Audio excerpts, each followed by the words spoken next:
Acum că știm cum să identificăm limbajul sau limbajele de iubire ale copilului, hai să discutăm despre primul. Am ales să încep cu timpul de calitate petrecut împreună pentru că, după cum spuneam anterior, este limbaj de iubire universal al tuturor copiilor, mai ales la vârste fragede.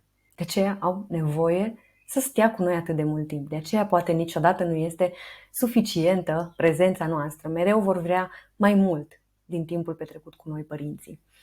Pentru copii, atenția noastră nedivizată și timpul de calitate petrecut împreună cu ei sunt cele mai importante expresii de iubire.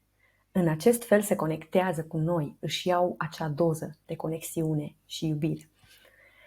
Eu îți recomand să-ți faci timp pentru activități împreună, să îi asculți ideile, poveștile, să-i arăți că ești prezentă și interesată, să practici prezența conștientă alături de copilul tău.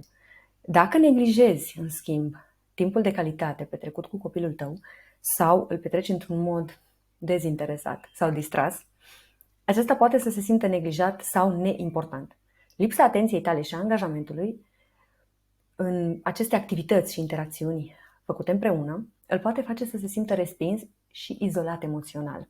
În același timp, dacă timpul de calitate petrecut împreună este marcat de ostilitate sau tensiuni, atât în jurul lui cât și aplicate acestuia, copilul poate dezvolta anxietate și teamă în legătură cu relația voastră, ca părinți, a voastră cu el și așa mai departe, sau poate să înțeleagă pe viitor că și acest lucru înseamnă tot iubire, ceea ce creează o disfuncționalitate în felul în care primește sau manifestă iubirea pe viitor, atât ca și copil, cât și ca viitor adult. Ca și un sfat, ar fi să creezi ritualuri speciale, cum ar fi seri de joc, să zicem, în care să petrești timp de calitate cu copilul tău, fără distrageri, fără telefon mobil, fără să îți fugă mintea în altă parte, fără discuții între voi părinții legate de altceva în afară de ceea ce faceți acolo împreună cu copilul. Să participi la activitățile lui preferate. Acordă-i atenție deplină în acest timp petrecut împreună.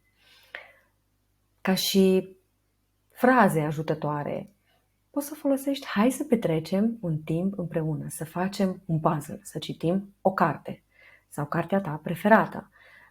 Uite, vreau să-ți acord atenția mea deplină acum. Spune-mi cum a fost ziua ta. Pentru copiii care au ca și limbaj de iubire timpul de calitate petrecut împreună, după ce îl luăm de la grădiniță, de la școală sau din alte locuri în care a fost, contează foarte mult să-l întrebăm: cum a fost ziua ta? Ce s-a întâmplat? Povestește-mi, să fim atente, să fim prezente și dacă ei inițiază o conversație, cu siguranță este foarte important să o menținem și să nu amânăm spunând: uite, am altceva de făcut acum. Mult succes și hai să trecem și la următorul limbaj de iubire.